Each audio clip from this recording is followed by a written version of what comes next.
Hello, and welcome to Conversations with Epiphany. I am here with author B.G Howard. He is the author of Family Ties. He's also the 2023 Author Guild Award winner. Thank you for joining me today. Well, thank you for having me.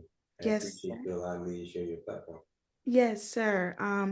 So first and foremost, how did you get into fiction writing? What was the first thing that piqued your interest? Hmm. The short version, I suffered an accident in 2001, and that seems to be the underlying script behind, no pun intended, but that seems to be the underlying script behind the start of my writing career. But in truth, I was self-employed and had a couple of businesses. Was doing very well. And in 2001, um, long story short, I was 3 blocks from my house riding my brother's bike, and a truck pulled out in front of me. Um, I spent the next 7 months in a coma. Suffered severe injuries. One of the individuals who worked with me, she was on the bike as well. Fortunately, she didn't get hurt nearly as bad as I did.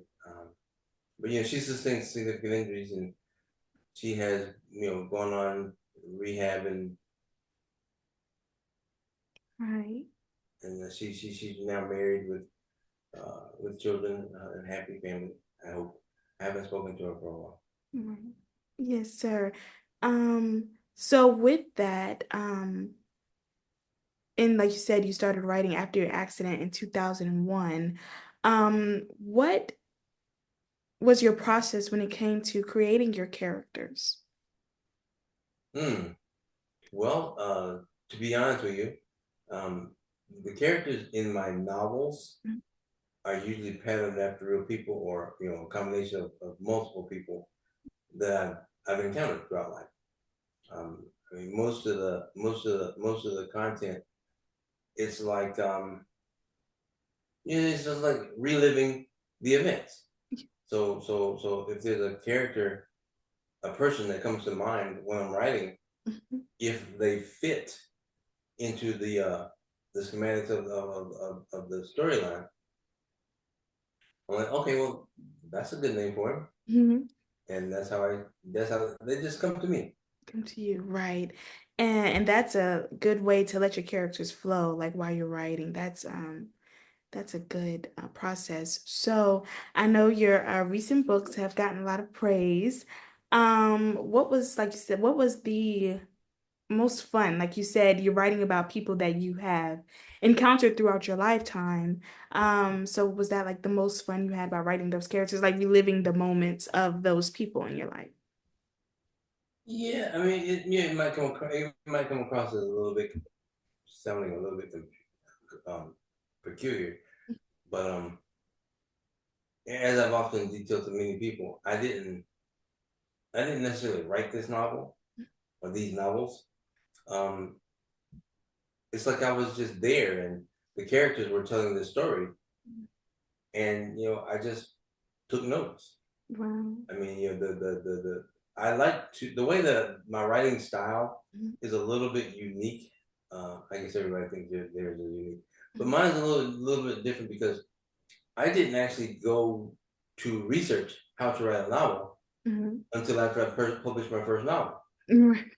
Um, and then I was like, oh well, that it's not the way I did it. Right. That's not the way that came about. Hmm. And I realized there's no cookie cutter system Right. that works for everybody. Hmm. And you have to be able to embrace the characters and truthfully just sit down and have a conversation with them. Hmm. And that's what I do. Exactly. I know for me, I always say that my characters come just they pop in my head and I'm like, let me just write like, this person, their character, their traits and all Mm-hmm. those different things. So when it comes to sparking creativity, do you watch certain things or do you like examine certain people to maybe like if you're not feeling as creative, what do you do to spark, rev up that creativity engine? Well, to be very honest with you, creativity is something I do not Mm, lack. okay. I have Mhm. wow. At any given time, I have so much going on inside my head Right. until I'm like right now waiting for them to finish this cloning process because I need about three more of me. Mhm. But the it's kind of a hobby because Mhm. like before I or when I was undergoing the rehabilitation, the physical rehabilitation, I couldn't walk. Mhm. So I have this electric wheelchair, and I live not too terribly far from a mall. Mhm. It's about maybe 3 or 4 miles, Mhm. and I would take my wheelchair Mhm. and ride up to the mall Mhm. and just sit like in the food court or near the entrance. Mhm. And it's kind of a hobby, but I would just like watch people. Mhm. I mean, I enjoy observing life. So Mhm. I'd make a habit of just watching the people, Mhm. their behaviors, the interactions, and the responses that that shape their individual characteristics. Mhm. So in the novels, these people would materialize as characters or characteristics of an individual, Mhm. one of the people in the novel. Wow, that's good. I know people watching it really is interesting because you get a chance to be like, I wonder why did that person like the littlest things, like why did they decide to get this instead of that? Or why did they go into that store instead of that store? Like Exactly. I was like just wondering, like, the mechanics of it all. Yeah, And yeah, you want to know what makes people tick. exactly, correct, right, exactly. And it's so funny because I would sit and watch them, Hmm. and as you stated, if they decide to go into this store as opposed to that store, Exactly. then I would create, Hmm. like in a moment, Hmm. I would create a story behind it, Right. a story that would detail or depict Hmm. why they went to the store, why they're even here at the mall. So I'd sit there and write stories in my head all day long, Wow, yeah. and that actually, served as a big plus whenever Yeah, I was doing involved in the creative process. right, exactly. So when it comes, like you said, you like create the stories, like you said, watching people watching. Um, when you write your books, what in hopes do you hope that the audience takes away from your novels? Um, Mm. Well, I mean, the big thing now is self help, mhm, and you've got a lot of not taking anything away from anybody, but you've got a lot of authors today who are writing books. You've got uh, guidance on how to deal with the lack of friendships or ending friendships or contending with a friendship that's been aborted or whatever. mhm, But my novels are, especially this family type series, is like a more of a coming of age story. mhm, It's not specifically geared toward dealing with any problem or issue, but it's just I don't know. mhm. The series is far from a self help trilogy. It's And my it's like I said, more of a coming pardon this better, mhm, but it's more of a coming of age story, and it's about a young man who is trying to find his way in life, my and basically the obstacles that he encountered along the way.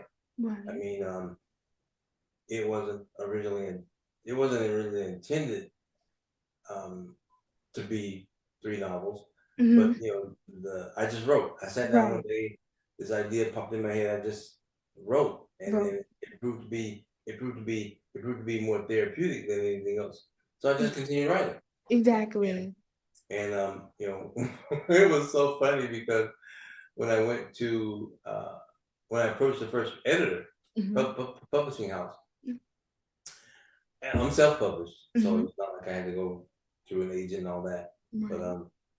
when I got around to the point of the editorial process, Hmm. um, the editor looked at my manuscript, and her first comment, it was so funny. Her first comment was not information as far as how to make it better, whether it was good or not. Her first comment, "Wow, that's a long novel." And I said, "What do you mean?" And she goes, "Well, we measure, we measure manuscripts, novels, books by word count." Hmm. I said, "Okay." And she said, the average word count of a fiction novel is 80 to 100,000 words." Hmm. I said, "Okay, so you're saying I don't have enough?" She goes, "No, no, no, no, no. Yours tapped out at 177,000." I'm like, Wow. "Oh, okay." Oh. And she was like, so we were wrestling with the concept of either, you got to edit out 50% of this Hmm. or figure out a way to make it two books. Hmm. And I was actually we were on the phone one day and going over the process, and I had gone back to reread and reread and reread the manuscript. And coincidentally, on that call that day, we were talking, and the original manuscript had 40 chapters, Hmm. and I had just finished the 20th chapter. Hmm. Hmm. And I was like, "Whoa, that's it."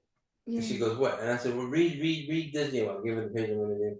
And she read it, and I said, "Right there, that's a good place to end the first book." Mm. So it's a complete book, Right. but not a finished story. Right. So and then what I did, I went back and I I I scripted a segue Hmm. from the end of the 21st chapter Right. into the beginning of the 22nd chapter. Hmm. So the 22nd chapter turned out to be, the second chapter of the second book. Hmm. So I wrote a short chapter segueing from the first book to the second book. Right. So if you read the first book Hmm. and never read the second, Hmm. it's a good story. It's- If you read the second book and never read the first, you still got a good story. Right. But it's not only until you read the first and the second novel Hmm. that you get a complete story. The complete story. Right. I It like was that. kind of That. strategic. I'm Hmm. sorry, man. Yes, no, go ahead. I was like, I like that integrating, like series in particular, like where you can read the first book and you can read the second book, but you can read them as standalones, but it's good to read them both together to can get That, the fullness of it all. So, that exactly. And that, and like I said, I'm new at this because I had never right. written a book before. Exactly. So it's kind of a learning process. Right. And so when I ended the first novel, Mhm. at, and this is where it gets kind of tricky because the first novel was launched in 2020. Mhm. The title of it is Family Ties Thicker Than Blood. Mhm. Then when I went back and did the research to Mhm. learn how to write a novel, um, I revised it Mhm. because there were things that were happening in the final installment Right. that did not line up with the first installment. So I did a revised edition. Mhm. So the revised edition, Family Ties Thicker Than Blood, Right. launched in 2022. Okay. Right. The first installment, Family Ties Thicker Than Blood, I was voted best new author by an independent review group called Scribblesworth. Mhm. And so they voted me best new author in 2020. Then in 2022, um, I did the revised edition, and that one I was awarded by the Distinguished Authors Guild, and that was awarded in 2023 last year. I won Best Fiction category, and then the follow up, Family Ties 2, Blood Covenant, which is the current novel, That one was just voted, I think, within the past couple of months. I received notification that that one is now up for the same award by the Distinguished Authors Guild. Yes, and So I have, I have two awards and one nomination under my wow. belt so far. Yes, wow. And that's amazing how it just started off as a hobby to, Yeah. building what you're doing now, being an award-winning author. And Wait. I'm sorry. I'm yes, sorry. Don't mean to interrupt. Don't mean to interrupt. Can you say that again? an award-winning author. Oh, that sounds so good. Yes, sir. Yes, That sounds sir. so good. Yes, yes. It's very deserving. And Mr. Howard, I thank you for joining me today. And I thank you all for watching this episode of Conversations with Epiphany. I look forward to talking to you guys again. Bye-bye.